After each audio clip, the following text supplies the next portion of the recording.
Hello guys, this is your friend Shinobi Nexus 2.0 and we are back with a new fanfic. Which is what if Naruto gets sent back in time and becomes a half-demon gets a harem, part 1.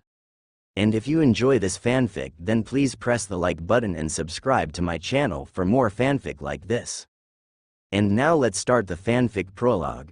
35-year-old Naruto Kazama Uzumaki looked out over the barren wasteland that had once been Konoha.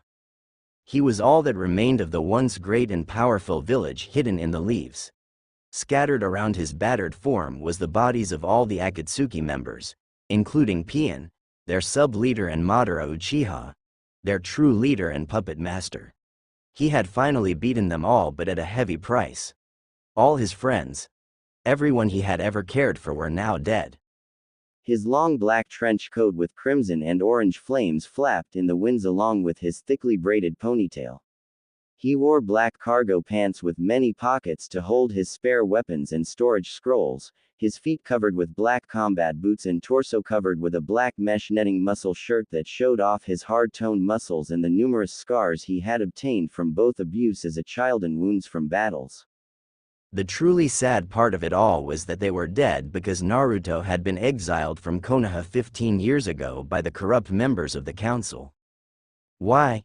Because he defeated and killed Sasuke Uchiha in order to stop him and a sound army advance. The council forced Tsunade's hand by threat of civil war, due to those few who sided with Naruto. Either she execute Naruto for killing the oh-so-precious Uchiha heir, or he be forever banished from the village hidden in the leaves. None of them even cared that he was the biological son and heir of the fourth Hokage and last of the Kazama, Uzumaki clans. Rather, fear and ignorance won that day, and Naruto willingly left the village. Only a select few of the shinobi clans sided openly with Naruto, and even that was not enough. To further add insult to injury, Tsunade was then ousted as the fifth Hokage, and the council appointed a man from Anbu Root to take her place. His name was Danzo. She was then forbidden to leave the village along with Jiraiya in fear they would seek out and join Naruto, who was now classified as a sulfur monosulfide class missing ninja. Naruto was saddened that his dreams had been shattered by the corrupt council and that he was forced to become a missing nin, but he continued to live his life, using his skills to help others. He took on the job of a freelance bounty hunter or mercenary and traveled throughout the elemental nations, learning, training, and growing more powerful. He studied and trained in everything from seals to forbidden jutsu and samurai styles in hopes of bettering himself. He even befriended the demon within him. Apparently a side effect of the seal was that it cleansed Kyuubi of the evil within her and allowed her to gain emotions. Naruto had been utterly shocked to discover his tenant was a female. An unfortunate side effect of the seal, however, was by the time Naruto reached 25, Kyuubi would cease to exist and all her power would be Naruto's. This all eventually led up to Naruto becoming a half-demon due to absorbing all of Kyuubi's power. All that remained of the demon fox was its soul that was kept safe within Naruto until that too vanished. He had been unable to free her without killing himself and her in the process. She accepted her fate and faded out when her time finally came. He even gained possession of a powerful chakra-enhanced sword, a zanbato called the Requiem, a katana that had control of the elements called Griever, and another katana that could split into segments held by adamant wire, a sword, whip called Beowulf. Both katana rested on his back or on his belt. Kyuubi had collected these three special blades during her many centuries of life and had them hidden away. Before she faded, she showed Naruto their hiding places. He also gained superhuman physical attributes and senses along with a faster healing ability due to his unique constitution. The name Naruto Kazama Uzumaki eventually became a feared one, as he was soon called the Crimson Death for the color chakra he sometimes used and the merciless way he destroyed his enemies. He actually had two different chakra sources. Red for demonic, blue for human. He kept his nindo and lived by a strict moral code of ethics in hopes of one day being allowed to either return home or find a new one. Sadly, the only place willing to accept him for even a small amount of time was Suna.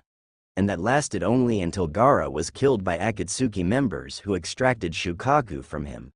They in turn perished at Naruto's hand and Shukaku was destroyed. In a last-ditch effort to force a conflict with Naruto, the Akatsuki attacked Konoha with their full force, decimating the city and killing almost everyone there. They had figured it would lure Naruto out so they could subdue him and extract Kyuubi. They all paid for it with their lives as Naruto went into a berserker rage at the sight of his former home and the carnage they had caused. A half-demon in a berserker rage with the power of a nine-tailed demon spoke of only one thing: total chaos and utter destruction. The fools hadn't even realized that Kyuubi was no more. So, this is how it all ends, huh? Naruto asked himself. I may not have liked most of the people here, but none of them deserved to be slaughtered like animals, damn it. Memories of his previous life and the people he cared for flooded his vision. All he had truly wanted from life was to protect his precious people and maybe have a family of his own. Perhaps even revive the Kazama, Uzumaki clan. But once again he was denied his heart's simple and selfless desires. All of his friends dead. No one left to be with or seek comfort from. Being Hokage had been a nice dream, but it was one of several Naruto had that were now lost. His former home now lay in utter ruins, with those he cared for and even those he hated littering the ground with their corpses. Tears welled in his icy blue eyes as he looked down upon the corpses of Tsunade, Shizune, Jiraiya, Sakura, Iruka, Hinata, Kakashi and various others. They didn't deserve this. He didn't deserve this. Once again he had failed to protect them. At this moment he truly had nothing left to live for. No one wanted him. He was feared the world over and all alone. Grabbing Beowulf, he put it to his neck, preparing to behead himself. The only real way to actually kill him anymore. Is death what you truly desire? An ethereal voice asked. Naruto turned around to see the legendary and dreaded figure of Shinigami appear before him.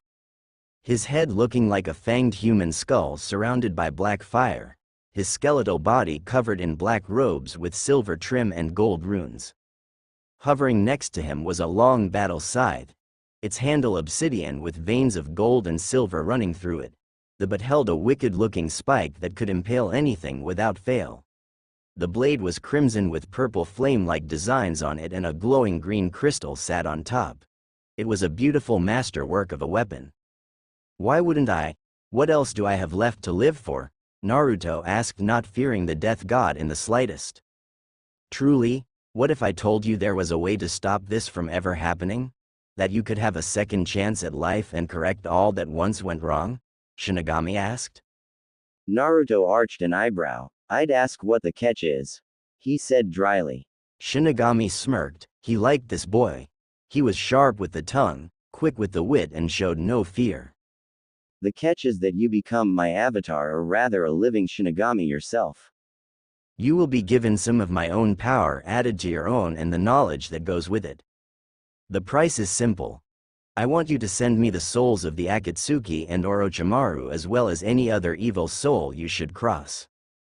It will be your job to protect innocents from the wicked and fix the corruption in this village. Also, I ask that you save the life of the third Hokage, Sarutobi, as his death was partially what caused all your problems in the first place, as he kept you safe from the corrupt humans in your village. With his aid and some others you will be able to flush it out. With my power you will command life and death, light, darkness and shadow, Shinigami explained. So let me get this straight. You're going to give me my old life back in exchange for giving you the souls of my enemies. And just how do you plan on doing this? Make me into a baby again or something? And what of Kyuubi? Naruto asked. No. I will send you back to the day your team was picked. Early morning. Also, to simplify matters, I will personally see to it that Sarutobi is informed of this change so no undue problems occur. It won't be the first time I have visited him in his dreams. I did the night your father passed as well. Also, you will be sent back with all your current knowledge, power and skills. Though your body might take a day or two to properly adjust to it all. Sadly, there is nothing I can do for the nine-tailed Kyuubi. Her soul is now forever lost, and when you are sent back she will once again cease to exist. I am sorry. Shinigami answered. Do I have to act like a moron again? I really don't want to go back to my old ways and facade. Naruto stated. He was a bit upset about Kyuubi, but there was nothing he could do about it, so no sense in letting it get in his way. The death god chuckled. It was eerie and freakish but not evil. I think it would be best that you remain who you truly are, no reason to hide. Now, if you accept, I have a few gifts for you, Shinigami said. Naruto thought it over for a moment. Did he really want to go through all of this again?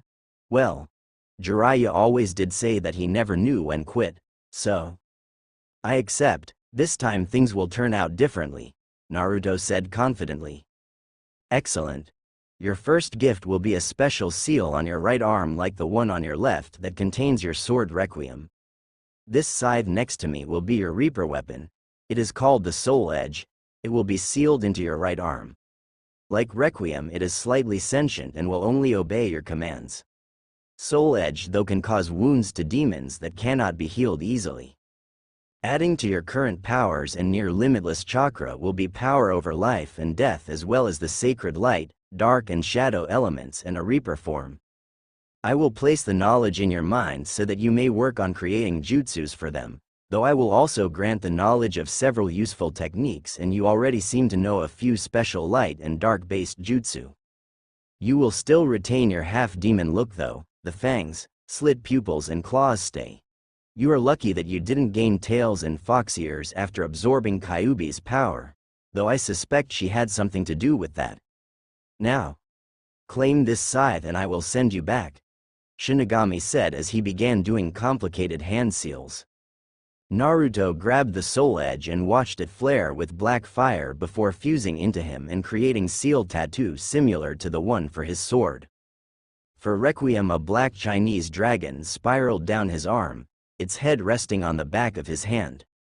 Soul Edge created a runic band on his upper arm and forearm and a yin-yang on the top of his other hand. His arm felt like it was on fire as his body was surrounded with white, black and gray energies. He could feel the powers Shinigami promised him fusing into his own. The pain continued to climb as the massive powers in him fused into his soul and expanded his already massive chakra core. The remains of the no longer seal on his navel shattered. At that moment Shinigami finished the seals. Death God Arts, Chrono's Avatar Resurrection. Shinigami roared as a massive portal appeared around Naruto as his entire being became a swirling mass of raw power. Within the raw energies rest his soul, blood and genetics. The portal flared once and in a flash vanished with Naruto. Now, that is done, I'll just make sure that old Hokage is prepared for what is going to happen. The death god mused before vanishing as well. His end today, without him Root will fall apart. I know for a fact that he is working with Orochimaru. Naruto stated and turned to walk out before stopping for a second. Just so you know, paperwork doesn't have to be the bane of your existence. Try using a few shadow clones to do it for you, since you will retain what they know after they are dispelled. Oh, send a message to Iruka-sensei to let him know of both my lineage and Akeke Genkai. I trust him fully as well as the people on this list. See ya later, Ji-chan. Naruto tossed Sarutobi a small scroll and gave a two-fingered salute and vanished in a swirl of fire. Sarutobi sat there for a moment stunned. The professor had forgotten one of the most useful purposes of the shadow clone. A grin much like Naruto's trademark foxy grin crossed his aged features as he summoned several clones and then pulled out his favorite orange book to get in some quality reading time while his clones took care of the paperwork for him. Well now, things are sure looking up, Sarutobi mused with a slight blush. Oh, Akiko-chan. You naughty girl. He let out a small perverted giggle, causing his clones to sweat drop. Iruka Amino sat at his desk reading over the letter the Hokage had sent to him for the third time. He knew the letter wasn't a fake due to the fact that no one could counterfeit the Hokage's personal seal. According to the letter, not only was his adopted little brother the son of Arashi Kazama, the fourth Hokage and the legendary Yellow Flash, but Naruto had awakened a new form of Kekkei Genkai that made his body stronger and unlocked a dojutsu called the Omnigen. The real kicker was that when this happened, according to Sarutobi, Naruto absorbed all of Kyuubi's power and the demon was no more. "What's wrong, Iruka-sensei?" one of his students asked. "A young girl named Mia, you look pale." "Well, I just got a letter from the Hokage concerning a classmate of yours. In fact, he should be here any moment," Iruka answered. This confused many of them because all the graduates were here. In fact, the only one that they knew of that had failed the Genin exam was Naruto Uzumaki. Then, sure enough, someone entered the room. He was tall for his age and had a muscular build that looked to promote both optimum speed and strength. His golden blonde hair was tied back in a thick braid with several loose locks lying messily on top and over his forehead protector. He had icy sapphire blue eyes with feral slit pupils. He had dark whisker marks on his cheeks and what looked like fangs slightly poking out from his upper lip. His features were what someone could claim to be a cross between rugged and feral good looks. He was clad in a black trench coat with red and orange flames coming up from the bottom. His lower half was covered with black cargo pants, a set of dual utility belts and black leather combat boots. Under his trench coat was a muscle shirt made of fishnet. Had his coat been removed, the others would have been able to see his seal tattoos. "Who the hell are you?" Kiba asked, stunned. Naruto shot him a rather deadpanned look. "Geez, Fido, you don't see me for a week and forget me, I'm hurt." "Holy shit!" Kiba exclaimed loudly. "Naruto." A stunned silence went through the room. Sakura and Ino had stopped arguing and were openly staring at him. He idly noticed they blushed slightly. Hinata looked ready to faint. Shino was stoic as usual. Shikamaru was snoozing. Choji just waved at him before going back to his snacks. Kiba looked like someone had hit him in the gut, and Sasuke. He glanced impassively at Naruto before scoffing. "If you think a change of clothes means anything, Dobi, you're a bigger loser than I thought," Sasuke said in monotone. "Sorry to get your panties in a twist, Uchiha, but this is the real me," Naruto said in matching monotone. "What you see is the result of my Kekkei Genkai activating and me tossing out that idiot facade I used to use. I'm sick of being looked down on. The facade had its uses, but this is much better.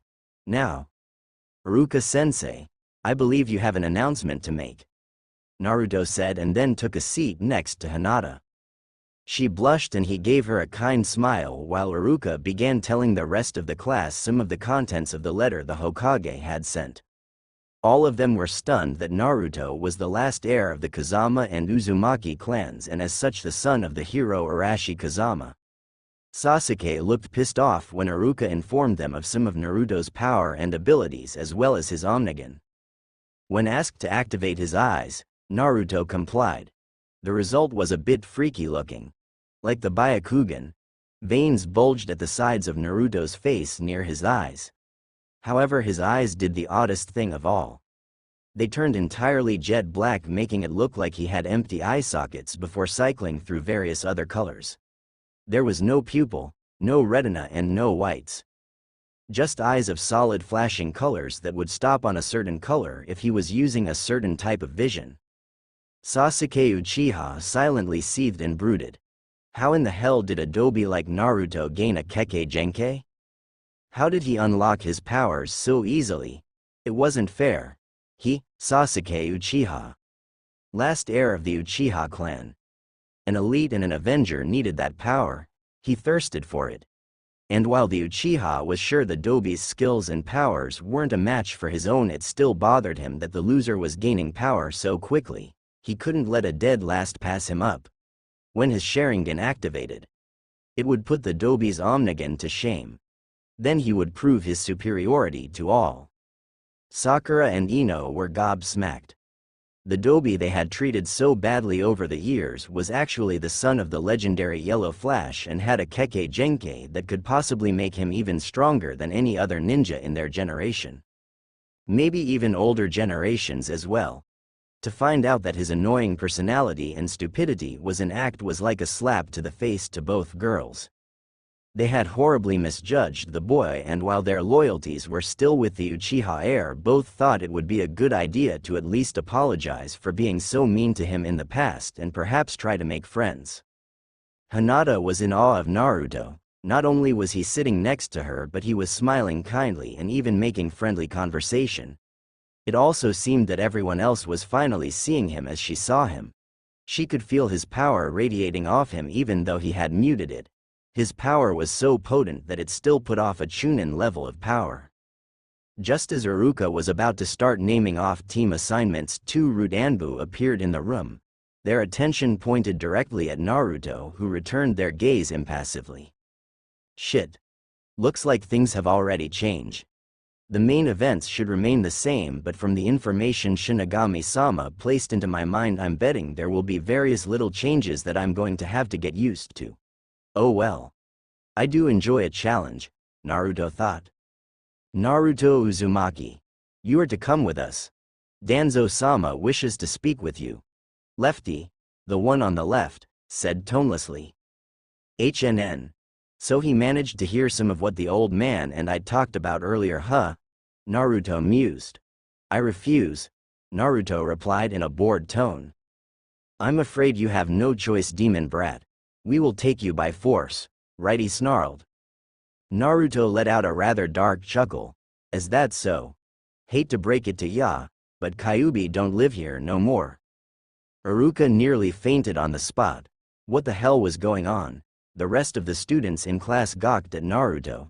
Had he just admitted to knowing the nine-tailed demon lord? What do you mean, brat? Lefty asked with a sneer. Simple.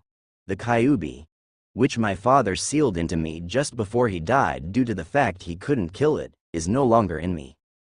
The seals he placed on me bound Kyuubi's soul and powers to my own, and as I grew and continued to be put in life-threatening situations, assassination attempts and the such, it forced the seal to work faster. My little bout with Mizuki Teme was the finishing blow.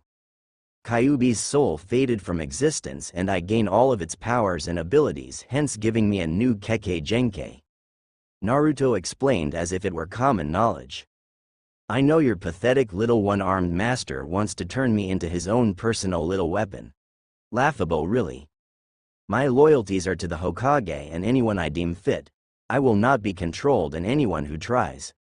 Naruto trailed off and let his demonic bloodlust out. I will crush them, he finished in a demonic tone. The pressure from Naruto's bloodlust was directed only at the two root, but everyone felt it and it sent shivers down their spines. To think an indirect dose was this potent. Many of the students quickly got away from Naruto, fear and terror evident on their faces. Oddly, it was only those of what would become known as the Rookie Nine that remained in their spots. The root looked ready to piss themselves and shakily drew their weapons as they killed their own emotions. This brat was too dangerous to let live. Righty noticed the Hyuga girl next to him suddenly clutched to the brat's arm and hurled a kunai at her. Worst mistake they could have made. Even Iruka winced at the stupidity. Naruto's hand lashed out and snagged the weapon heading for Hinata's face, caught it and shattered it in his hand. Crimson chakra began swirling around him as he stood up. His eyes remained blue but glared balefully at the two root. His temper was nearing boiling point, but thankfully he was able to suppress the urge to enter into his berserker mode. Barely. You dare attack someone precious to me. I was going to let you fools off easy, but now I will make an example of you both, Naruto growled. He never noticed the bright blush on Hinata's face at his proclamation or the looks of awe coming from the other students save the Uchiha, who was glaring enviously at him. Kill the demon, Lefty roared. I don't think so, Naruto snarled. Naruto shot forward so fast he left an after image and delivered a bone-crushing blow to the root's gut, causing the man to be lifted off his feet and lose consciousness. Naruto flung the bastard off his arm and into the wall. Righty threw a barrage of kunai and shuriken at Naruto. The young Hanyu cursed. If he moved they would hit Sakura and Ino, who were several rows behind him. The girls in the room let out screams of terror as Naruto let the blades hit him, blocking only the one heading for his head. Nothing he couldn't easily heal, but damn was it annoying. The Root smirked evilly behind his mask and threw another barrage, this time towards Shikamaru, Kiba, Choji and Shino. Naruto appeared in front of them and took another set of kunai to the chest, causing the other students to gawk. Why was Naruto protecting them? Pulling out a Fuma shuriken, the Root hurled it at Sakura and Ino. Both Kunoichi screamed as Naruto appeared in front of them and took it right in the back, just like Iruka had done for him a week ago. Both girls looked at him with tears in their eyes and frightened looks. He gave them a pained smile. "I won't let either of you get hurt. I promise," Naruto grunted in pain. The Root sneered. "Is the little demon protecting his whores? How pathetic." Iruka blanched and ran for cover as Naruto's eyes flashed angry crimson. Naruto turned around and bared his fangs, killing intent now rolling off him in waves. The blades in his body fell out as his wounds sealed up in front of everyone. Kiba gulped. "Oi, Choji, you reckon there will be anything left of this Root guy?" "Nope. He's screwed," Choji said dryly. Despite Naruto's former reputation, there were a few well-known facts about him. He hated perverts, womanizers, chauvinist pigs and anyone who picked on, beat on or insulted women or children. In the past it was they who were pranked the worst. But now, this new Naruto. They shivered at the thought. "Insult me, try to kill me or torture me. I do not care. But you dare insult two of my precious people in my presence after trying to kill them. I will tear you apart," Naruto growled. Both girls pulled a Hinata and blushed when he called them his precious people.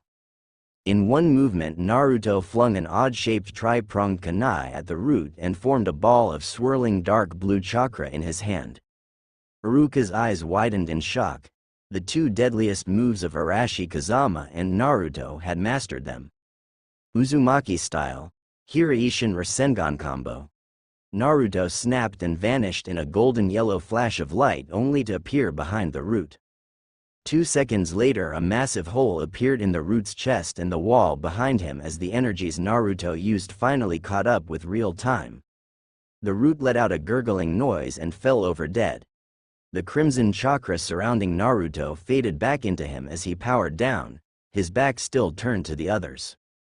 Sarutobi and Ibiki ran into the room. The Hokage had witnessed the whole thing in his viewing orb. Ibiki looked highly impressed. A genin taking out 2 Root Anbu. That was nothing to sneeze at. Sarutobi looked a little worried at what the possible outcome of this could be. Naruto's chances of making friends could have been blown because of Danzo's foolishness. "I want this to be known right now," Naruto said, his voice back to normal and calm. "I am not a demon. Not completely. Because of Kyuubi being sealed into me, it made me into a half-demon. A Hanyu. I didn't have a choice in this. My father sealed Kyuubi to save this village and I bared that burden as best as I could, just like I will bear the burden of being a Hanyu because of it. I mean no harm to anyone unless I am provoked. However, I will leave your own judgments up to you. There will be no hard feelings if you chose to hate me for what I am. I will understand as I am used to it." Naruto plucked the Hiraishin kunai from the wall and placed it back in his pouch. "I will continue to protect this village and the people in it as a way of honoring my father, Arashi Kazama. I am still Naruto Uzumaki and I always will be. All that I ask is a chance to prove that I am not like the stereotype evil half-breed that everyone believes that I am. That is all I have to say." Naruto then turned to the Hokage. "Hokage-sama, could you please get my team assignment for me? I have a matter that needs to be dealt with. I will meet you in the council chambers in 1 hour's time," Naruto said and vanished in a flash of fire. Iruka sighed and walked back over to his desk as several normal Anbu came in to clean up the dead body and help Ibiki take the surviving Root to interrogation. Sarutobi remained behind. Perhaps he could help explain the situation better. The students nervously made their way back to their seats, fear and shock still evident on their faces. Sarutobi noted sadly that the young Uchiha heir looked rather angry if not jealous of the power he just saw being displayed. He sighed. He had hoped the last heir of the Uchiha clan would want to be different from the rest of his clan. But it seemed that their lust for power and prestige was genetic. Hokage-sama, is what Naruto said true? All of it? Sakura asked nervously. Yes. When he was born I had made a law so that no one of his generation would know the terrible secret he must bear. His father's dying wish was for Naruto to be seen as a hero, one that would use the power that once nearly destroyed Konoha to protect it. However, that was not how it happened. Sarutobi sighed, feeling all of his years more and more by the second. Since the sealing, Naruto has had an assassination attempt made on him at least twice a month, if not more so. The civilians of this village refuse to see him for who he is. Rather, they only see the demon that was sealed in him. As such, he was thrown out of the orphanage when he was 5 and forced to live alone since then. He has never had any friends until recently and has had to survive on his own. Every year on his birthday he has to go into hiding to keep angry mobs of villagers from hunting him down, trying to kill him. He refuses to fight back because he truly doesn't want to hurt them. Only recently did he discover the truth, and instead of hating everyone he is striving even harder to find a place to belong and people to protect, as is his nature. Quite amazing if you ask me, considering he has hardly been shown kindness from anyone his entire life except from me, Iruka-san, the Ichirakus and a few shinobi. Sarutobi explained. So, that's why Mom always told me to stay away from him, Sakura muttered. She said he was dangerous and a disgrace to this village. She had a frown on her face. Do you honestly believe that? Sarutobi asked. At first I did. But after today, after he took all those kunai and shuriken by using his own body as a shield, I don't, she answered. Sasuke scoffed. The Dobi is still part demon, who's to say he isn't playing you all for fools? If he tries anything against me, I will kill him like the beast he is. Iruka scowled at the boy while the other students looked at him in a mix of disgust or awe. His fan club was obviously going to back their precious Uchiha. Sakura and Ino just looked at their crush with disbelief. Naruto had just saved their lives. How can you say that Uchiha? Naruto just saved out skins because of those root guys, Kiba said angrily. Sasuke snorted. You idiots were only in danger because of the Dobi's presence. The root wouldn't have attacked you had it not been here. As long as the demon stays out of my way, though, I don't care what it does. Sasuke sneered and returned to his brooding. Sakura and Ino were torn. Part of them wanted to side with their crush, but the other part of them, their logical sides, were angry that Sasuke could be so cruel towards Naruto. It wasn't his fault that he became a half-demon. Both girls were extremely confused as to what they should do. Hinata just settled for giving the boy an uncharacteristic glare. Sarutobi sighed. He was afraid something like this would happen.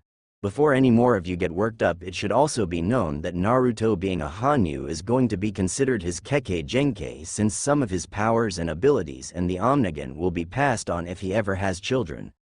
I am not going to order any of you to like him, but I do ask that you give the boy a chance. Now Iruka.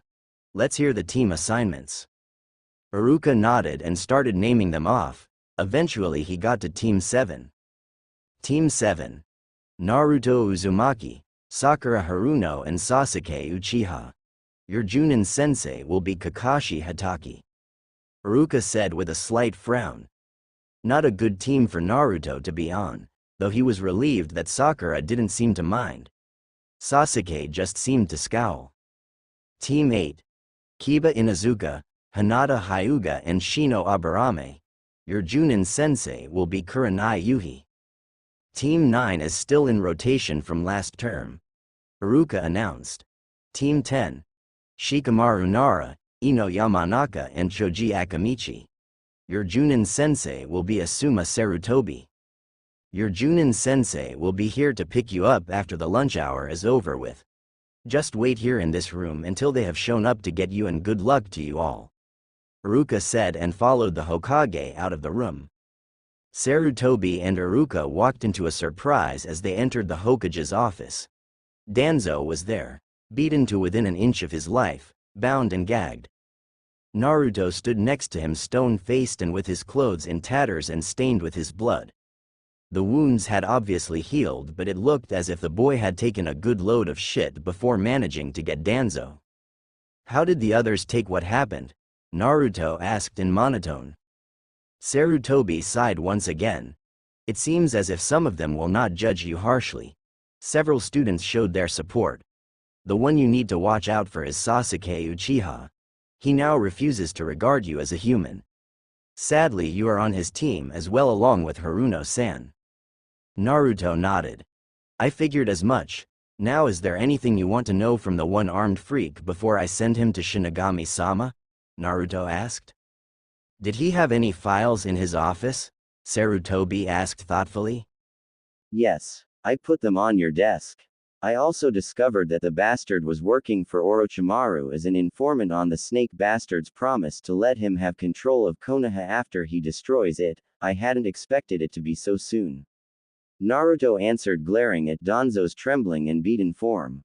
Sarutobi narrowed his eyes. I see. Very well then.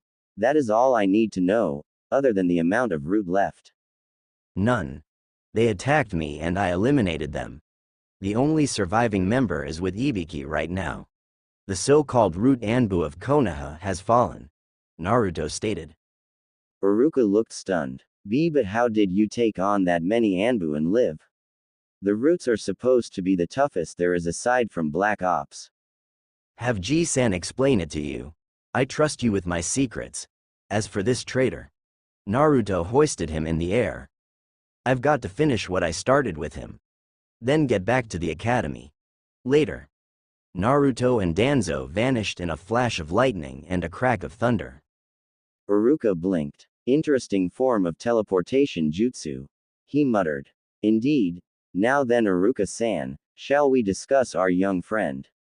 Sarutobi started. This was getting old.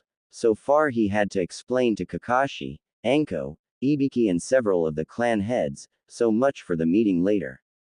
After relieving Danzo of his soul and burning the monk's body to ash, Naruto teleported to his apartment and changed his clothes into an identical set he had been wearing. He then sealed his wrecked ones away in hopes he could fix them. If not, he'd have to find a tailor to make him some new clothes. He let out a sigh as he began walking back towards the academy. He didn't want his secrets to be out so soon, but that arrogant prick Danzo just had to send 2 of his lapdogs to try and get him. It's not like he really wanted to hide what he was.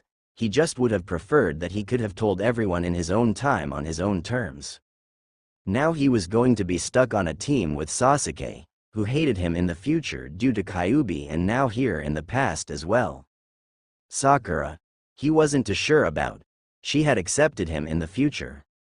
It had been one of those rare run times when he had run into his old friends when they were on a mission. It had only happened a couple of times and he offered to help them each time. It was funny in a way. He had been classified, forcefully, as a missing nin, but Tsunade had told her most trusted to ignore it.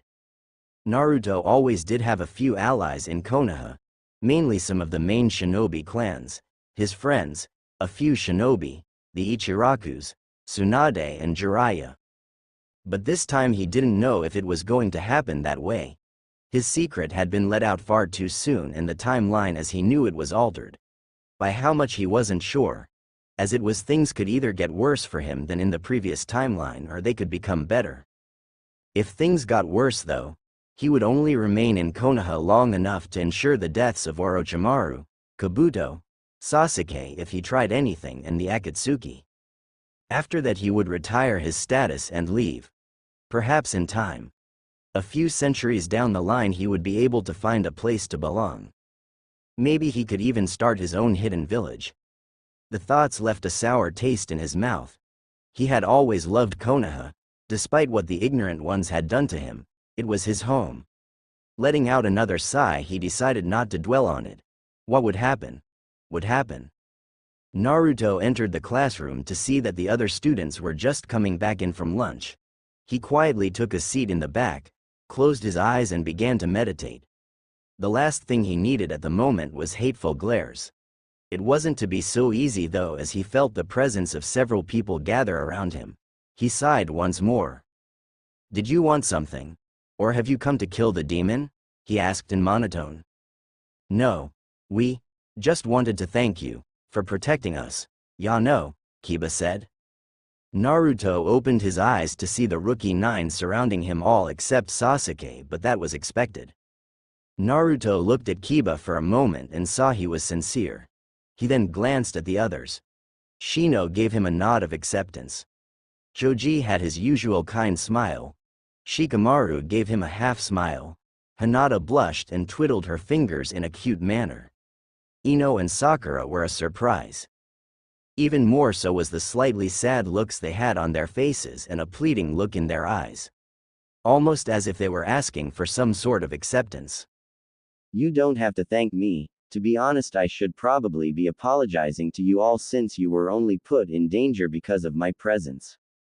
I only did what I had to do to protect you. No one should suffer because of what I am." Naruto stated, his voice more normal now but still holding a bit of monotone. "Why the hell should such a thing matter, damn it?" Kiba said with a growl. "Look at my clan, we are feral. So what should it matter if you are a Hanyu?" "I agree," Shino added in his usual monotone. "My clan allows bugs to live in our bodies. Do you think any less of us for such a thing?" "No. Not at all," Naruto answered honestly. "Then why should you be judged for something you had no control over?" Choji added. Naruto arched an eyebrow. This was unexpected. That may be true, but what is the first thing that comes to mind when you hear the word demon? He countered. "Troublesome." Shikamaru sighed. "We've all known you long enough that even after what happened earlier that you aren't some bloodthirsty monster. You're just Naruto. Simple as that." "We believe in you, Naruto-kun," Hinata added shyly. "You all do realize that most if not all of your parents will think that I have somehow corrupted you." Naruto commented. He appreciated the support, but he wanted them aware of the price. If you continue to show such support, there is a chance that your parents might disown you, not to mention your reputations being tarnished due to association with me. "Not mine," Ino said proudly. "They have supported you for ages, I just didn't know why till now." "I don't care what my mother thinks," Sakura said softly, causing Naruto to start slightly. "I'll just have to make her see you for who you really are. My friend. That is if you want to be," she added hopefully. Naruto let a small smile grace his features. "I would be honored. The same goes for the rest of you. With my friendship comes my loyalty and protection. If any of you need me, just flare your chakra in 2 consecutive short bursts. I will come to your aid." "So, which team am I on?" he asked. He already knew the answer but had to act like he didn't. "My team. With Sasuke." Sakura trailed off. Naruto and the others arched their eyebrows. She had left out the affectionate suffix. "This is very strange. I didn't expect such a show of support so soon, especially from Kiba, Sakura and Ino. Perhaps things won't be so bad after all." Naruto silently mused. Sasuke walked in and glared at Naruto. "Watch yourself, demon. If you do something I don't like, I will kill you," he said coldly, causing the group with Naruto, even his supposed fangirls, to glare or scowl at him. Naruto just glanced at Sasuke lazily. "I've been threatened by bigger, badder and more powerful beings than you, Uchiha, and you don't have the power to kill me. I could care less if you hate me and want me dead. Pick a friggin' number. But we are on the same team and I expect you to act as such," Naruto said in monotone. Truth was, Sasuke could kill him if he got a lucky shot. Naruto's immortality wouldn't kick back in until he reached 25. He wouldn't be easy to kill by any means, but until then it would be possible. Not that the prick needed to know such things. Sasuke sneered at Naruto once more and flashed a hateful glare at the others before taking his seat. Naruto noticed the hurt looks on Sakura's and Ino's faces and sighed. About 2 hours later, all that remained in the room were Team 7. Naruto had drawn Griever and was polishing the blade. He let out a slight frown. He'd have to go get more clover oil later since he had just used the last of it. Perhaps some other tools and a sword upkeep and repair kit as well. Sakura was over with Sasuke and trying to play peacemaker and hopefully get a date with him. So far the emo bastard just ignored her and outright refused her offers for a date. Naruto looked at her with pity. Even without today's revelations, he knew that Sasuke would never consider her for a date since she was in his mind weak, pathetic and worthless. Just like he did in the future. It was times like this that Naruto seriously had to question the last Uchihas. Sakura did have her annoying points, but she was very attractive for her age and would grow into a stunningly beautiful woman with skills on par with Tsunade. Naruto just shrugged. His loss. Though it was probably due to all the inbreeding the Uchiha did to keep their bloodline pure. Sadly the Hyuga weren't much different. It was a surprise Hinata turned out as well as she did. Sakura sighed and finally gave up. Part of her wondered why she even bothered. Sure, he was handsome, dark and mysterious. But he sadly had the personality of a rock. A angst, emo-ridden rock. But a rock nonetheless. Her more stubborn part wanted to keep trying in hopes she would crack his outer shell and she would be allowed in. She let out a mixed huff, sigh and looked at Naruto. He was calmly polishing the blade of his sword with a rather serene look on his features. Sakura had to admit, now that she actually took the time to look at him. He was very handsome in that rugged, feral sort of way. She had seen that he could be fierce and deadly, but she could see that he had a gentle side, a side that just wanted acceptance. Her mother had always told her that he was dangerous, a bad kid who would sooner hurt her than look at her. She scoffed slightly. Yeah, he was dangerous, but if he had meant her any sort of harm, he wouldn't have taken that Fuma shuriken in the back for her and Ino and then vow to protect them. Sakura may be shallow at times, but she was far from stupid. She knew the price that would come with being Naruto's friend. At one time she would have laughed at the thought of being his friend, but now she looked forward to it. He was nice to her and treated her like a lady, with respect. Naruto could feel Sakura looking at him, so he looked up from what he was doing and flashed his trademark foxy grin. Not the fake one but the true one, in hopes of raising her spirits. Sakura flushed slightly as she suddenly felt an odd twinge in her stomach. That grin of his, Kami. Makes him so hot, inner Sakura cheered. Sakura just agreed mutely. Normally she would say something like no one could be as handsome as Sasuke, but she just couldn't bring herself to. You need something, Sakura-chan? Naruto asked kindly as he resheathed his blade. And no. Just admiring your swords. She lied. Really? Never figured you for a Kenjutsu fan. Naruto said. You always struck me as a med nin or genjutsu mistress. Though I bet you could probably learn some good taijutsu too. Naruto appraised. Well, I would like to learn medical jutsu and some genjutsu, but I don't really know much taijutsu. As for kenjutsu, I just like to watch, she said a bit shyly. Naruto looked at her for a moment as he mulled over some of his own thoughts. Finally he came to a decision. How serious are you about becoming a med nin? He asked. Very. Tsunade Senju of the Sannin is one of my idols, she answered. I agree, a woman truly worthy of her title. Naruto commented. If you would like, I can help you with medical jutsu. I know a few and I can help you train in taijutsu. Can't help you with genjutsu though, I have no talent in it and can only dispel them.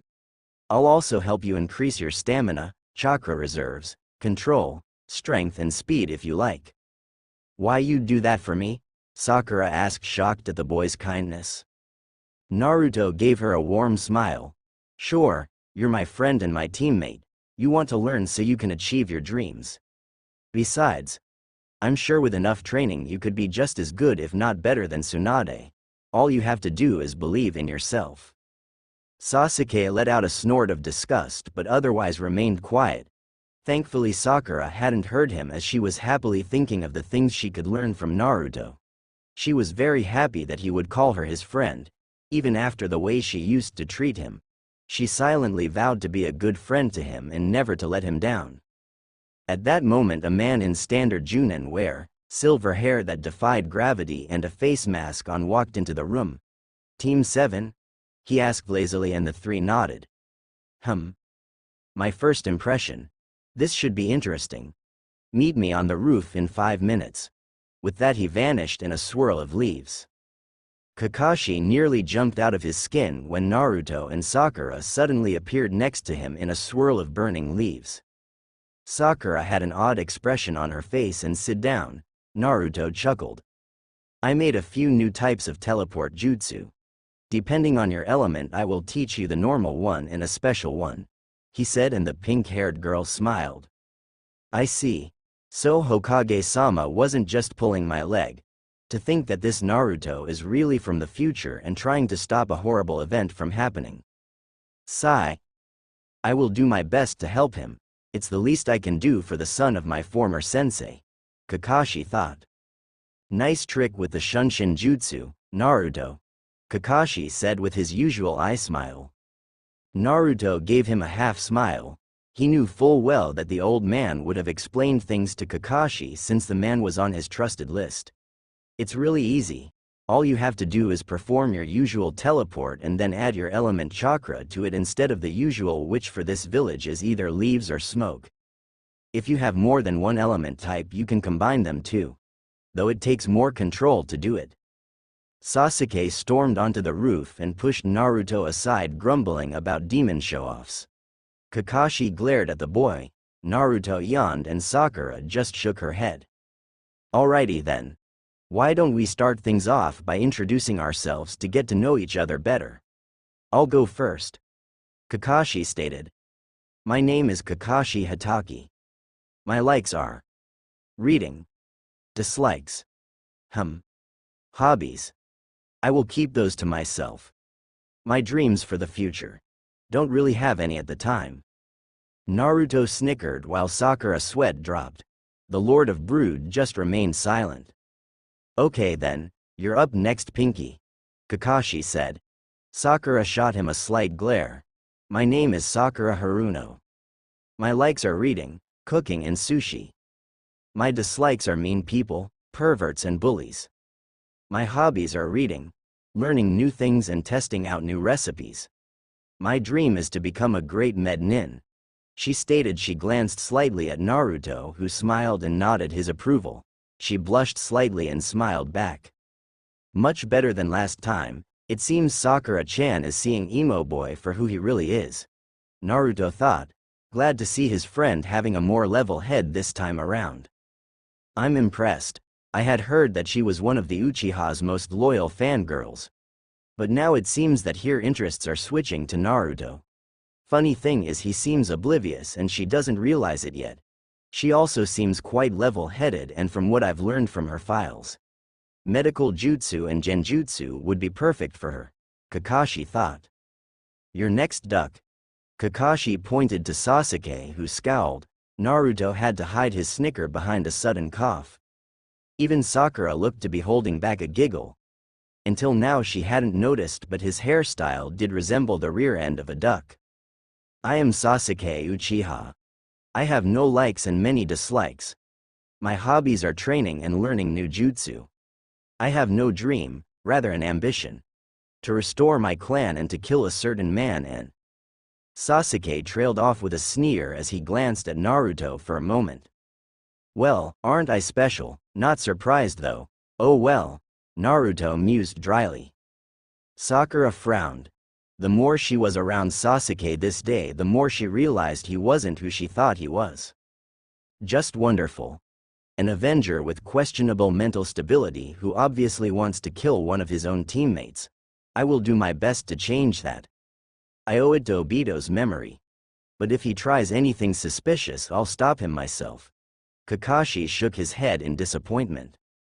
"You're next, Blondie." Kakashi pointed to Naruto, who chuckled good-naturedly. "My name is Naruto Kazama Uzumaki. I like reading, studying and inventing seals and trying new foods. I dislike ignorance, arrogance, cruelty, perverts and evil demons. My hobbies are gardening, training, learning jutsu and hunting evil demons when they appear. My dreams are to one day restore my clan, to make my father proud and surpass him, and to become the strongest Hokage in Leaf history. Impressive. But then again, he has the mind of a mature adult in the body of a 13-year-old boy. Still, his goals are admirable, despite the horrible way he has been treated. Arashi-sensei, you would be proud of your son, Kakashi thought with a small smile. Evil? Demons? Aren't all demons evil? Sakura asked curiously as she tilted her head to the side cutely. Well, I am a Hanyu and I would like to think that I am not evil. But to answer your question, no, not all demons are evil. There are as many types of demons out there as there are humans. I know for a fact that the two-tailed demoness, Nibi no Nekomanta, is not evil. Summon creatures are actually a branch of demons called dire beasts, and they aren't evil. Well, most of them. Most demons prefer to remain neutral though and not get involved with humans. I am the exception since I am a Hanyu, the first in millennia. Though my demonic blood is more dominant than my human blood, I still retain my humanity. But consider this. There are humans that are just as evil, if not more so, than some of the most vile demons breeds out there. One being former snake Sanin Orochimaru, Naruto explained. Kakashi nodded. As a ninja, you must always look underneath the underneath. Just because someone or something is supposed to be evil by stereotype doesn't mean that they are. That makes sense. Sakura said, still in thought. You said demons have ranks. What's yours? To be totally honest, I am the new nine-tailed lord, but there are demons out there that are still equal to, if not more so, to Kyuubi's power. Naruto answered. You sure seem to be taking this rather well, Sakura-chan. Sakura flushed. Well, I was just curious. I don't really care if you are a demon lord. You're still Naruto-kun to me, she said, not even realizing she used the affectionate suffix. Kun. She called me Naruto-kun. Holy shit. I never expected anything like this. Bah. I need to calm down and not read so much into it. It was probably just an accident, Naruto thought. His face remained in his usual kind expression and betrayed none of his thoughts. Kakashi had a slightly smug look in his visible eye. Sasuke, brooding to himself as usual. Thanks, Sakura-chan, Naruto said with a smile. If you two are finished, can we get this over with? I have more important things to do. Sasuke sneered at them. Right. Anyways, Kakashi started. Tomorrow you three will be taking your final test to see if you are truly worthy of becoming genin. It will be a survival exam at 7 a.m. Meet at the bridge to training ground 7, so remember to bring your gear. Oh. Don't eat breakfast either or you'll puke. I'll give you a fair warning though. Your chances of passing this exam are slim, as there are only 9 genin out of the entire graduating class that are ever chosen to pass this final test. Good luck, Kakashi said with a wave and vanished in a swirl of leaves. Sasuke shot one more glare at Naruto before leaving to train as usual. Naruto shook his head and sighed. With that kind of attitude we will fail the test, he said in an almost pitying tone. What do you mean? Sakura asked. Naruto was a bit surprised that she didn't try to go after the boy. Well, part of my former facade was to keep people thinking I was far more stupid than anyone else and had no common sense. I assure you that is false. I don't like to think of myself as a genius, but I have a lot of street smarts and common sense. Tactics were one of my favorite things to study by myself. Naruto started. Anyway, there are a few things I know about this final test that most wouldn't get until later. The main part of the test is to see if we can work as a team and to gauge our skill levels. No matter the skill levels though, we will fail if we do not show teamwork. That is after all the purpose of the 3-man genin cells, to teach us how to work as a team. That, and logically speaking, no genin or even 3 together stand a chance against a seasoned Junin like Kakashi. But you took down 2 Anbu earlier and they are Junin level or higher, Sakura pointed out. Yeah. I'm kinda an exception to that rule since I've been training to be a ninja since I was 5 years old. I have some secrets. Someday I will tell you them when you're ready. But it is because of those secrets that I am so powerful. But don't underestimate Kakashi. He is powerful and would give me one hell of a fight. Naruto stated. He didn't want to reveal his secrets to her just yet. Not until she proved to be trustworthy. Sakura frowned. But how are we going to get Sasuke to work with us? He hates you and I don't think he's too fond of me at the moment either, she said, looking a bit hurt. Naruto sighed and placed his hand on her shoulder in a comforting manner. I know. I will think of something. Besides, the council will not allow him to fail and will force Kakashi to pass him if need be. And I am sorry you have to see him for who he truly is. Like me, he has had a hard life. Unlike me, he is choosing the darker paths to take. He is obsessed with power and thirsts for it. The desire for revenge clouds and taints his soul. I don't hate him. If anything, I pity him. His path will only lead to his own destruction, but his own arrogance and ignorance will not allow him to see it, Naruto said softly. Sakura looked sad. Is there any way we could fix this? Change him? I wish there was, but you can't force someone to change. They have to want to change. All I will ever be to Sasuke is a stepping stone. He sees me as an obstacle to killing his brother. Naruto sighed again. I know you have feelings for him and I'm sorry if what I said upsets you. But I only speak the truth. My Omnigan can see into the souls of others. His is already far too tainted for even me to help. He has chosen his path. The path of vengeance. Just like I have chosen my path. The path of a protector. You are my friend and I will always be there for you, but I will not make your choices for you. I hope with Sasuke you can make the right choice so you don't get hurt. Just remember, if you ever need to talk to me, you know how to get me, Naruto said. Sakura looked deeply into Naruto's eyes and saw a maturity there that far surpassed his years. His eyes, when he let them be, were very expressive. She could see pain and loneliness swirling in them, but also towards herself she could see a deep affection that he seemed to try to hide. Normally she would think he was crazy and that no one could be better than Sasuke. But something deep within her was telling her to trust him. It was a strange feeling that rooted itself deep in her heart. Almost like it was an instinct rather than an emotion. She didn't want to give up on Sasuke just yet. She still believed that there might be a chance to get him to come around, but she would heed Naruto's words and be careful. For once her inner persona was silent, as if it agreed with Naruto wholeheartedly. She herself was sorely tempted to as well, but that now dwindling part of her that was a fangirl refused to give up just yet. Thank you, Naruto-kun. I still want to try and help Sasuke, but I will remember what you said, Sakura stated, still not realizing she had placed the suffix on Naruto's name. Naruto nodded to her with a smile. That is all that I ask. He looked thoughtful for a moment. Oh, before I leave, I want you to promise me to eat some breakfast in the morning. The reason he told us not to was to purposely make us weaker. It is part of the test. Besides, Kakashi is well known for many things, but one of the biggest things is that he never arrives on time for anything and is usually 2 to 3 hours late, unless otherwise ordered by the Hokage. Sakura gave a nod. It made sense if today was anything to go by. Naruto waved goodbye and vanished in a swirl of flames, leaving the young woman to her thoughts. Chapter 3.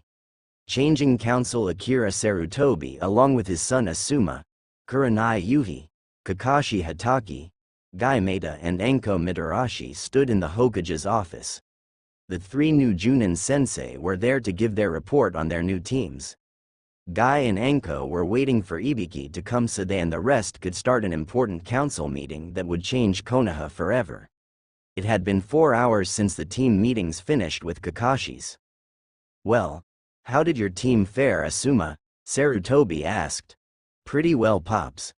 The Yamanaka girl is a bit loud and bossy, but she's good with her clan jutsu. Choji is as well. The surprise was Shikamaru Nara. He acts lazy like most of the Nara clan, but this kid seems to be much smarter. A lazy genius, if you will. I think I will have his IQ tested later if they pass the final test, Asuma reported. Very well, Kurenai-san, Sarutobi asked. I think my team has a good shot at passing the test. Though Kiba is loud and brash, he has a good head on his shoulders. Shino is much like the other Aburame, meaning he is stoic and hard to read. Then there is Hinata. She is unlike the others of the Hyuga clan due to her immense shyness, but she shows the will to change herself and become better. She also seems quite taken with Naruto Uzumaki. Kurenai stated with a slight smile. She was also a Naruto supporter. Asuma chuckled. Ino Yamanaka also seemed to like the kid. Instead of talking about the Uchiha kid, she talked about him and his amazing skills that he showed earlier today. I don't think she realizes it yet, but she has a crush on him. My, Naruto-kun seems to be full of the springtime of youth. Guy shouted happily, causing the others to sweat drop. I'm not so sure about my team, Kakashi said with a slight frown. Sarutobi sighed. I figured as much, so what did you see? Well, Sakura Haruno seems to be getting out of her Uchiha fangirl phase and is also taking an interest in Naruto. That could be a good thing. Naruto is, as you said, very mature for his age, has admirable goals and is very powerful and intelligent. Sasuke Uchiha, however, now sees Naruto as a threat or possible stepping stone to get closer to killing his brother. Sasuke didn't voice it but definitely showed intent to kill Naruto if the chance is provided. As such, the only teamwork I expect to see will come from Naruto and Sakura. Kakashi said, crossing his arms. This will be a problem. Even with Danzo now out of our hair, the council will not let you fail the Uchiha. They do not want to risk losing the Sharingan. I know for a fact that the elders have already set up a few arranged marriages to ensure the line is carried on, though why they chose civilians is beyond me, Sarutobi stated. Simple G-san, they chose civilians because they are less likely to be killed in the line of duty and are easily controlled. Naruto's voice said from above. Startled, everyone looked up to see Naruto standing upside down on the ceiling using his chakra. He flashed them a foxy grin and a wave before releasing himself to land next to Kakashi. Sorry about the surprise entrance, but I figured it would be best if I was here when we had the council meeting rather than show up a little later. Naruto fished through his scroll pouch and pulled out a sealing scroll and handed it to Kakashi. This scroll contains 10 Hiraishin Kanai and a copy of the instructions my dad left to me. I figured as his student he would have wanted you to have it, and I would like you well prepared for the future. All that I ask is you not share that jutsu with anyone unless I give you permission, since it is a family jutsu, Naruto said. Kakashi looked stunned as he gazed at the scroll Naruto gave him. He had always dreamed of learning the Hiraishin. Arashi had promised to teach him, but when the Kyuubi attacked he had to break that promise. What was more was that Naruto. To give him this must have meant that he considered Kakashi family. Naruto. Kakashi didn't know what to say. Naruto smiled at him.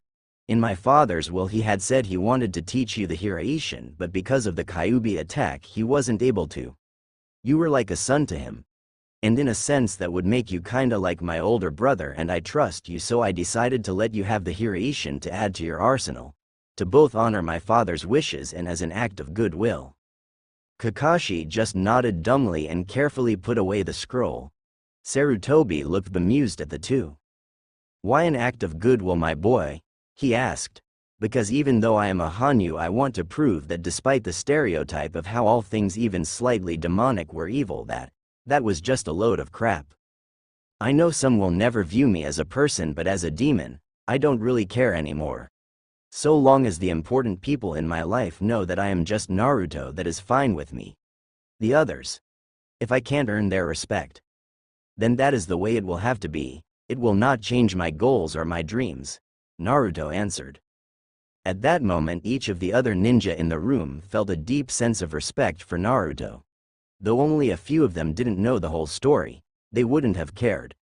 Their acute senses as ninja allowed them to detect any and all falsehoods in a person's voice, no matter their power level or ability, and Naruto had spoken nothing but the honest truth. Sarutobi smiled. Well then, we will help you as best we can. But now back to business, what is your opinion on the matter with Sasuke Uchiha? Naruto frowned in thought. Well, he is arrogant, ignorant, cruel to those he deems weak and obsessed with revenge. My Omnigan has seen into his soul. It is tainted with darkness right to its core. He is extremely jealous of me because of the power I had shown earlier, yet he doesn't seem to realize or care about the price I had to pay. Naruto explained. He will continue to train, his thirst for power cannot be quenched. It never will be due to his mental instability. If he does not get the power he seeks here in Konoha, he will abandon the village without a second thought to gain the power he desires to kill both me and his brother. Sadly, he has a better chance of killing Itachi than he does me, and when I reach 25 his goal to kill me will become moot as I will become immortal at that age. However, I can and will protect myself. Simply put, if he tries to kill me I will stop him. But I will not kill him unless he commits an act that deserves such a punishment. Your best option is to have Kakashi-sensei take him on as an apprentice. Stroke the Uchiha's ego if you will. That will keep him under some form of control. It's all a matter of playing a simple mind game with him to make him think he is being seen as a superior.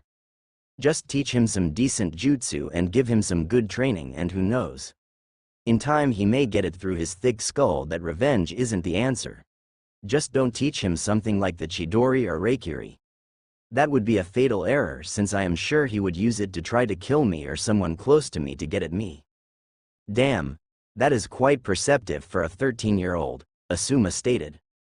As a shinobi it is my job to be perceptive, just like it is my duty and honor to serve our Hokage and protect this village from any threat, Naruto answered.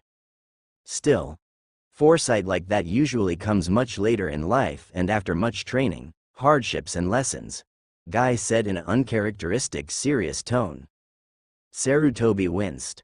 He hadn't told Kurenai, Asuma or Guy about Naruto's other secret yet. That is to be expected when you have the mind of a 35-year-old man in the body of a 13-year-old boy. Naruto said calmly. Gigi, please pull out your viewing orb. It is time for them to see the hellish future I come from.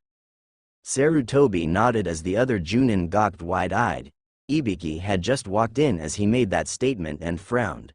This wasn't going to be a good show to watch. Naruto then began going through various hand seals at high speed as his chakra began to collect in a soft glowing white orb in front of him. Sage Arts. Memory Copy Jutsu. Naruto intoned as the orb of light flared once and then settled into the viewing orb. What you are about to see is all the important memories of events that happened in my life right up until Shinigami-sama sent me back in time to correct it. This is a SSS class secret. I am trusting each of you with this since you proved trustworthy in my previous timeline. Now watch the hell that was my life, Naruto said in monotone. It took nearly 2 hours for the show to end.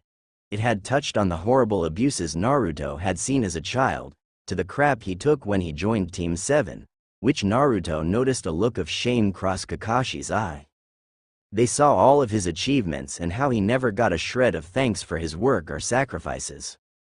In fact, some of his hard-earned victories were given to the Uchiha.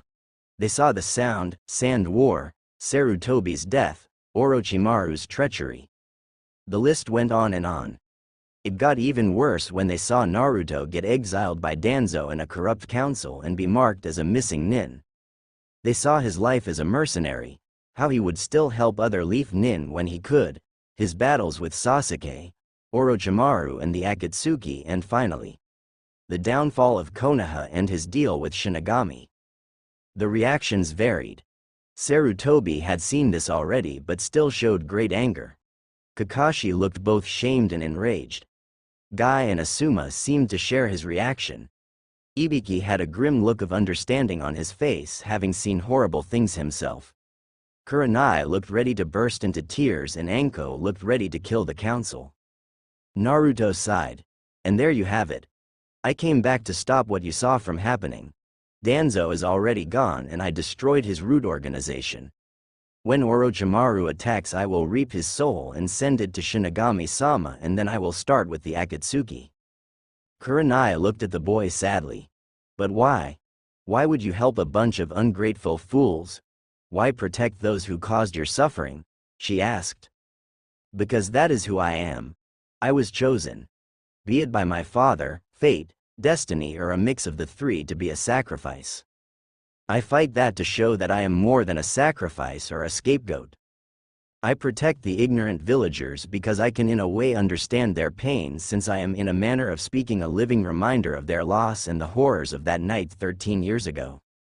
If I were to give in to the darkness and pain, then it would just cause this whole thing to repeat itself in a vicious cycle of hate and pain. And that goes against my nature. I accept what and who I am. I have friends and people here worth protecting, and for that I can bear these burdens. Though Kyuubi no longer exists, I do. And by assimilating all of her power, I have become the new nine-tailed lord.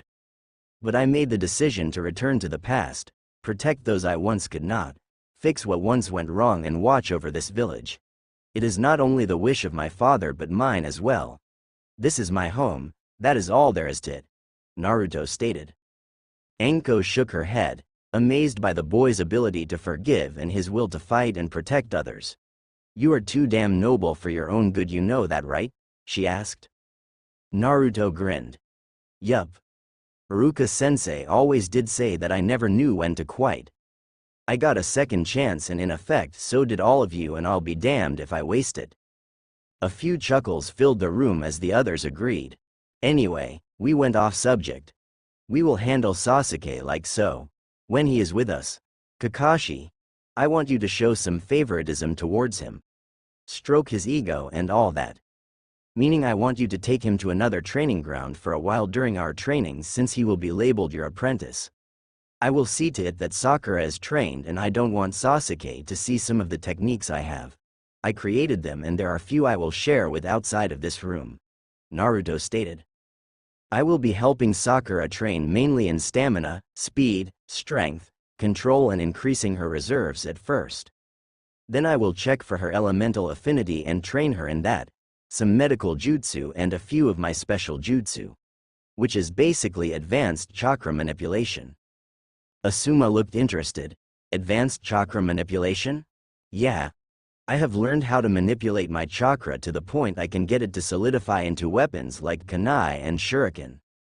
Including my elemental affinities. I can also make a blade out of chakra like Kakashi-sensei's Reikiri. But my most useful one is the chakra barrier and shield.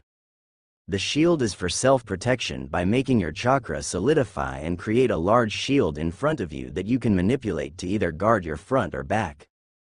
The barrier works best with shadow clones and can protect a group of people so long as your chakra holds out. Both work on the basic principle of using your chakra to create a solid object like the Shadow Clone and Rasengan, but they don't require nearly as much chakra to use. The catch is, in order to keep them up you have to feed them chakra after a few hits or they will shatter. They are high Chunin to low Junin level techniques, cannot be copied by the Sharingan because they lack hand seals, and using them promotes the growth of your own chakra reserves and control. Naruto said in lecture mode. The Junin in the room looked extremely eager to learn this new form of jutsu. Had Kakashi's mask been off, Sarutobi was sure he would have been drooling.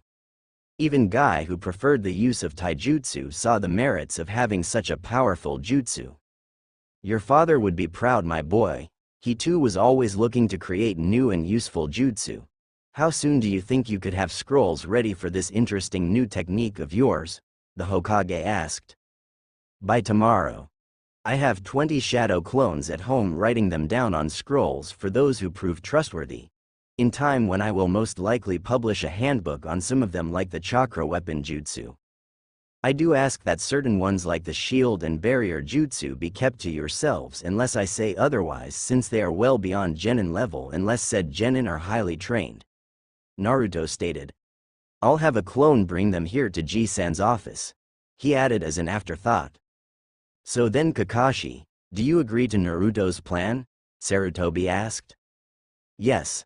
I'm not really thrilled with it or with the way I acted in his previous timeline, but I agree that the best way to do this is to keep Sasuke under control as best we can.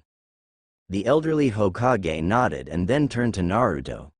I know you wish to climb the ranks like anyone else has to, but by rights you should be Elite Junin or Elite Junin. As such, your official title will remain Genin, but once you reach Junin I will give you the rank of Special Junin or Elite Junin. That is if you have a summon or specialties. In the previous timeline I had two. I learned how to summon toads thanks to Arrow Sennin. This got a few chuckles. And later I signed the contract for foxes. This time I will stick with fox summons. I just need to go get the contract and sign it again. Q-chan has it in a cave not far from this village. Naruto's face goes slight pained at the mention of Kyuubi. The other ninja in the room would have thought him crazy had they not seen in his memories what the demon Vixen had done for him, how she had been there and comforted him. It was clear that he had really loved her and she had loved him once the evil forced into her was cleansed through the seal. You really did love her, didn't you? Kurenai asked, referring to Kyuubi. Naruto nodded, his impassive mask once again in place. Do you know why she attacked 13 years ago? Kakashi asked. Yes, I do. She was summoned by a man with the Maginkyo Sharingan. Madara Uchiha. We know it wasn't Itachi since he was too young and didn't have it. All we know is that he was a Uchiha, but he reeked of death and brimstone, and Madara had once before manipulated Kyuubi using his Sharingan. Our best guess was that he made some sort of deal or pact with an archdemon. The reason she went berserk was because she was forced into her human form and tortured with Tsukiyomi while a demon implanted tainted chakra into her body. We think that it was a humanoid demon lord named Xenobus. When I do find out which demon it was, I will crush it. And Madara. The last part came out as a snarl. Why, you mean to tell me that Uchiha nearly destroyed Konoha? Kakashi asked, alarmed. That prick might have been a Uchiha by blood, but I assure you he was no longer human. His soul had been sold for power. He had wanted to destroy all life in Konoha except the Uchiha clan so he could make a village of nothing but his clan. Naruto answered. Sarutobi shuddered as he recalled something from the scrolls telling of Konoha's history. Madara Uchiha. He was the founder of the Uchiha clan. And like yourself, a Hanyu. Naruto and several others stiffened. The young Hanyu looked at the elderly man with a piercing gaze. Tell me everything you know. Sarutobi sighed as he refilled his pipe and lit it. He was once known as Madara Hyuga, a member of the Hyuga branch family. He, like all other branch members, had the cursed seal placed upon him known as the caged bird seal, and he was a clan prodigy. He was an orphan as well, but remained bitterly loyal to the Hyuga until he learned the secret behind his parents' deaths when eavesdropping on a council meeting. His father was a Hyuga like him, but his mother, she was what was known as a mimic, a demon that copies other creatures. Apparently this mimic, her name I do not know, fell in love with Madara's father Miyazaki and mimics human form to be with him. Miyazaki knew her secret but loved her all the same, and a year after they married she gave birth to Madara. Sadly, one of the Hyuga Elder Council discovered the truth and had both killed as they saw it as a sin against their clan. The caged bird seal and a demonic suppression seal was placed on Madara when he was old enough to handle it. He was known as the Red-Eyed Hyuga. Madara was enraged when he discovered the truth, and in an act of defiance he summoned a demon that killed many of the elders. He then made a pact with the demon using the slain Hyuga as a sacrifice. The seals were removed and his demonic blood was released, giving birth to the Sharingan, a dojutsu that can mimic movement and copy jutsu. He then swore his allegiance to the first so that he could start his own clan, the Uchiha clan. Sarutobi paused for a moment and took a long pull off his pipe before continuing.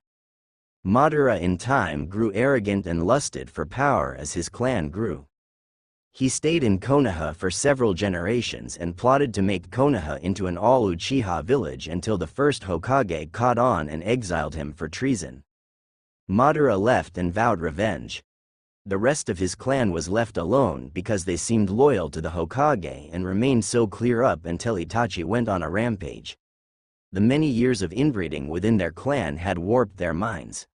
It is truly a sad thing. The Hyuga would have met the same fate had Hiyashi and a few other main house members married outside the clan to help fix their bloodlines. Sarutobi explained. Naruto frowned. Well, that explains a lot. I assume you kept Sasuke around because there was a chance that he would grow up opposite of what the rest of his clan was due to what his brother pulled, right? Sarutobi nodded. Yes, he was still a child and we believed that he would be the one who fixes the Uchiha clan. Sadly, his guardian was Danzo, who saw him as a pet project. Between that, his genetic mental instability and the trauma he suffered as a child, it seems he will follow the same path as Madara and Itachi did. Naruto sighed and pinched the bridge of his nose to ward off a rather sudden headache. I'd say I'm getting too old for this shit, but at this point it'd be a bit redundant, he said dryly. A few snickers were heard from the others and Naruto looked at the clock on the far wall. It was nearly time for the council meeting. The meeting is about to start, we should get ready, Naruto commented. Yes, we should, but you should get some rest and relax a bit. We can handle the vultures, Sarutobi said. Are you sure about that? It's no problem for me to attend, seeing as how I will be the main subject. Do not worry, my boy. You have an early morning ahead of you and I've been looking forward to putting some of those bastards in their place for a while now. Let an old man have some fun, Sarutobi said with a slight grin. Naruto chuckled. Okay, G-san. I need to go and get some supplies before heading back to my apartment and gathering the rest of my stuff to move to the compound anyways. Naruto waved goodbye and vanished in a swirl of water. Surprisingly, nothing was wet after his departure. I really want to learn how he does that. Perhaps I should experiment later, Kakashi muttered. A short time later, Sarutobi stood in front of the council on the center podium. Gathered were the elders, his two former teammates Homura Mitokado and Kaharu Udatane. The shinobi council with the main clan heads of the Hyuga, Yamanaka, Aburame, Inuzuka, Akamichi and Nara clans, as well as a few other noteworthy ones. The civilian council mainly consisted of various merchants and business owners. They were the ones who hated Naruto the most as they were ignorant to the ways of a ninja. The remainder of people in the room were various Junin and a few Anbu members watching from the shadows. Sarutobi cleared his throat to get things started. I have gathered all of you here today to discuss some important new information regarding Naruto Uzumaki. So you've finally come to your senses and are going to kill the demon? Just look at what he did to Danzo-sama's root members that were sent to collect him earlier today, and in front of the other children no less, a civilian member stated. Next to the man sat an attractive woman with pink hair and green eyes in her early 30s. Sarutobi arched an eyebrow when a vein bulged on the woman's brow and she glared at the man next to her. Her name was Yuki Haruno and she had been one of the ones who had voted to have Naruto executed during past meetings. However, this rather sudden change in attitude was interesting. I said years ago the demon brat should have been executed or at least given to Danzo-sama so it could have been some use to our village as a weapon, the man thundered. Wham! Oh, shut it, Nagashi, you damn old prude. Yuki growled after feeding the man next to her a Haruno-class brain duster. The boy wouldn't have had to fight back had Danzo-Tem's little puppets not tried to kill him. My daughter told me the whole damn story. He used his own body to shield her, Ino-chan and several other clan heirs from attacks. Hell, their sensei Iruka-san even confirmed the story. Nagashi glared at the woman. So you now take the demon's side? How dare you betray us? Because he saved my child's life, that's why, you little prick, she screamed at him. Enough. The Hokage roared out as he let his killing intent wash over them, causing many of the civilians to shudder in fear. It is as Mrs. Haruno has said, and Danzo was also found to be a traitor. Files were found and it seems Danzo has been working for Orochimaru. He was executed for his crimes earlier today for treason. Now Nagashi-san, learn your place. The pompous man sputtered in both fear and anger before sitting back down to shoot scowling glances at the woman next to him who just cracked her knuckles as if saying, "Try me, asshole." Now, as I was saying, I recently came across some old birth records from the day of the Kyuubi attack 13 years ago along with a birth certificate for Naruto. His mother was Kushina Uzumaki and his biological father was Arashi Kazama, otherwise known as Minato Namikaze. What? Came the shocked shout from more than half the council. Shikaku Nara smirked. Told ya, he said smugly to Inoichi Yamanaka. It doesn't end there, Sarutobi said with a grin. He was enjoying the rather stunned looks he was getting. Due to his rather harsh treatment and near-death experiences, no thanks to many of the villagers and some of this very council, the seal Arashi placed on him to keep Kyuubi sealed was forced to work differently. It was designed to purge the evil from the demon and purify its chakra using Shinigami's power while fusing it into Naruto's own chakra, making the boy's chakra levels grow exponentially. This should have taken nearly 20 years, but due to his treatment it finished doing its job about a week ago when the traitor Mizuki tricked Naruto into stealing the sacred scroll. As a result, the Kyuubi's soul has ceased to exist. In other words, the demon is no more. But as a side effect, Naruto gained all of its powers and abilities, turning him into a Hanyu and unlocking a new Kekkei Genkai called the Omnigan, a dujutsu on par with both Byakugan and Sharingan. Sarutobi stated with a smug look on his aged features. Then, the boy is truly a half-demon? Sume Inuzuka asked. She was one of his supporters. Technically, yes, but since he is in complete control and the evil forces in the Kyuubi's chakra were purified, it has become more of a bloodline than anything else. I have personally made sure of this. The seal is gone, but so is Kyuubi. His power is untainted and his desire to protect this village is honest. He has all the power of Kyuubi but none of the evil that had tainted it, the Hokage explained. Hiyashi Hyuga had never been a supporter of the boy, but he had never actually hated him either. One might say he was more of a neutral. His analytical mind mulled over the pros and cons of this situation. The cons being that if the boy was ever brought to anger, he could possibly destroy them all and there would be no one that could stop him. On the other hand, if he remained loyal, he could be a great asset. The fact that he was last of his clan, the son of the great fourth Hokage and the holder of a powerful new dujutsu, wasn't lost on Hiyashi either, as he read through the reports in front of him on the various abilities of the Omnigan and the abilities that Naruto could pass on to the next generation should he have children. Truth be told, the possibilities were endless and it could help him solve a problem he had been having. That problem concerned his two daughters. Though he didn't often act like it, he did love them both, but as head of the clan he had to be stern, strict, and as his old friend Arashi had once put it, a guy with a 9-foot pole up his. He knew that he would one day have to place the caged bird seal on one of his daughters and he dreaded it. He still hated the fact that his twin brother had been robbed of his rightful place as head of the clan due to the damned elders and their laws. Hinata, his eldest, he knew wasn't cut out to be clan heir. She lacked the spirit and bite needed to deal with the elders, whereas her sister, Hanabi, did have it. If he could somehow arrange a marriage between Hinata and Naruto, he would solve his problems. Hinata would become an Uzumaki and escape the fate of the caged bird seal, and her sister could take the place of clan heir. Or some other possible arrangements could be made. Hokage-sama, does Uzumaki-san fall under the Clan Restoration Act? Hiyashi asked in his usual monotone, an indifferent look on his features. Hook, line and sinker. Sarutobi thought smugly. Yes, he does. It was one of Arashi's final wishes that Naruto rebuild his clan under the Uzumaki surname, though his full name is Naruto Kazama Uzumaki, though that could be prone to change should he desire to take his father's true surname. And now, given the fact that he has a dujutsu that rivals both Sharingan and Byakugan, he is by law required to take multiple wives to ensure the future of his clan line. He answered and could see a slight gleam in the Hyuga's eyes, meaning that he would tender a arranged marriage proposal the first chance he got. Inoichi Yamanaka and Yuki Haruno also had thoughtful looks on their faces.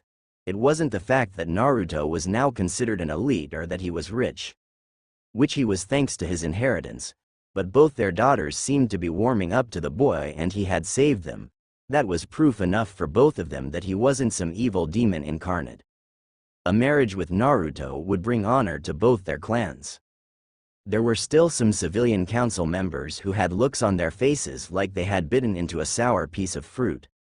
The remaining members that had been loyal to Danzo had blanched and now feared for their lives. They were quickly rethinking their outlook on the boy, not wanting to suffer his wrath or the wrath of those who supported him. The rest looked ashamed that they had treated the son of their hero so horribly and vowed silently to make it up to him some way or another. Sarutobi smiled. This had gone far better than he could have hoped. The other Junin in the room that knew Naruto's secret smiled as well. Naruto would bring great and need change to Konoha, and so long as he was treated the way he deserved to be treated, then Konoha would remain safe. Naruto found himself on the outskirts of the business district looking at an old building. He was surprised that he hadn't noticed it in the past, but it was a weapons shop specifically for shinobis. It was called Kazuyama Weapons Smithy. He was surprised because there was only one Kazuyama in Konoha. Tenten Kazuyama. He knew for a fact that she was orphaned 6 months after the Kyuubi attack, since they had been friends in the other timeline. He didn't know that she owned a weapons shop. She must have inherited it from her parents. He walked in to see a large variety and supply of weapons in styles varying from traditional shinobi weapons to weapons from other countries. There were also supplies for field medics such as senbon needles, blood pills, food pills and soldier pills, along with various medicinal creams and bandages. To put it simply, this shop carried anything one would need as a shinobi. At the counter sat a man who Naruto knew as Kazuki Yatsuga. He was Tenten's uncle and last living relative. He was a kindly man who was a retired Junin due to the loss of his right leg. He still got around all right and could work a mean forge, but his time as a ninja had been lost with his leg. Still, the man had remained cheerful and had a good outlook on things. He had always been one of the few people kind to Naruto when he was smaller and acted as his guard. Well, if it isn't little Naruto, Kazuki said with a grin. You sure have grown since I last saw you. Naruto smiled. It's good to see you again, Kazuki-san. How are things with you? He asked as he began getting some supplies. At first he had just planned on getting a few things for himself, but since he was going to be teaching Sakura how to be a med nin, he decided on getting her a set of all the needed supplies. Senbon, pill packs, storage scrolls, a utility belt with pouches to hold her medical supplies, medicinal creams, bandages. I'm doing fine, lad. I see you finally became a genin. Good for you, Kazuki stated with a smile. Yeah, I got Kakashi Hatake as my Junin sensei, Naruto said as he found an interesting pair of fighter's gloves. They were a deep red color like Sakura's dress that she always wore, with black plates on the top and knuckles. Etched into the plate was a red Konoha leaf symbol with pink cherry blossom petals etched in a swirling pattern. The gloves practically screamed Sakura Haruno. Not really thinking about it, he grabbed them up and set them with the rest of his purchases. Kakashi is a good one. A bit odd at times but very strong and smart, Kazuki said as he eyed the gloves Naruto picked out curiously. Who'd you get those for? My teammate wants to be a med nin and I thought a pair of fighting gloves would give her an edge with her taijutsu, Naruto answered. Kazuki chuckled. Got yourself a girlfriend, huh? No, she's just a good friend. Her name is Sakura Haruno. The gloves just seem to fit, Naruto stated. Kazuki just nodded and eyed Naruto's swords. I see you've taken up kenjutsu. You any good? I'm pretty decent. I've got down a few styles and I'm also proficient in the Zanbato and scythe as well. To be honest, the only thing I can't really do is genjutsu, Naruto stated modestly as he placed some clover oil on the counter. Really? Maybe we should spar sometime. There aren't many kenjutsu users in this village, a familiar voice said from behind them. Naruto turned around to see Tenten standing there, also eyeing up his swords. She looked just like he remembered. Green Anbu-style pants, a pink Chinese-style sleeveless top, and her hair done up into 2 cute buns that make her look a bit like a panda bear. The name's Tenten Kazuyama. What's yours? She asked with a smile. Damn. This guy is hot. Neji-kun. You just got beat in the looks department, she mused to herself. Naruto flashed his foxy grin, causing Tenten's insides to squirm in delight. Naruto Kazama Uzumaki, it's a pleasure to meet you, Naruto said, giving her a slight bow. Tenten flushed slightly as Kazuki barked a laugh. Looks like Shikaku-san was right. You are the fourth's kid, aren't ya? He asked. Naruto nodded. Yeah, I found out a week ago. Damn. It feels weird lying all the time and having to get to know everyone again. But I can't let too many people know about that secret. I can't risk the timeline changing too much or I'll ruin my chance to protect everyone, Naruto thought. Tenten was speechless. The son of the legendary Yellow Flash was shopping in her family's store. He looked very strong for his age. He was into kenjutsu and he was incredibly handsome. Tenten was seriously thinking about becoming the first member of his fan club. So far his personality beat Neji's hands down. Perhaps she should get to know him better, then who knows? So, Naruto Dono, would you be interested in having a spar sometime? Tenten asked almost shyly. What's with girls getting shy around me all of a sudden? Oh well. I'll figure it out later. No way in hell am I passing up a chance to spar with Tenten. She's the best if not only weapons mistress in Konoha. We could help each other improve our skills greatly, Naruto thought and then smiled at her, causing her to flush slightly. Sure, I'd be honored to spar with you, but only if you drop the dono bit. If you have to use a suffix then use san or something, Naruto said in a modest tone. Tenten grinned. She was already beginning to like this young man even more than before. Okay, Naruto-kun, I'm usually at Training Ground 9 in the evenings for target practice, so stop by when you can, Tenten said with a smile. Naruto nodded. I'll be sure to drop by one of these days soon. Who knows, we might be able to teach each other something new. He then turned to Kazuki, who was watching the exchange with a bemused expression. So, what's the damage? He asked. Kazuki finished ringing up the items. That will be 10,456 ryo, he said. Naruto pulled out a black leather pouch. He had long ago gotten rid of his frog purse Gama-chan, in exchange for a money pouch. Not that anyone in this time would actually know. He quickly pulled out the needed amount and stuffed the remaining wad of bills back into his pouch and put it in his rear belt pouch. He then grabbed one of the storage scrolls he purchased and began sealing items away into one for Sakura, and the rest went into another for him to gather when needed. Well, it was nice seeing you again, Kazuki-san. I'll be sure to shop here from now on, seeing as how you carry all the equipment I need. He turned to Tenten. It was also nice meeting you, Tenten-chan. I will try to see you again in a day or so for our spar. Have a good day to both of you. Naruto bowed politely and walked out of the shop. Kazuki grinned at the rather glazed look on his niece's face. Looks like little Tenten has a new crush, he teased. Tenten turned several shades of pink and huffed. Oh, shut it, Uncle Kazuki, she yelled and walked off to hide her embarrassment while her uncle laughed loudly.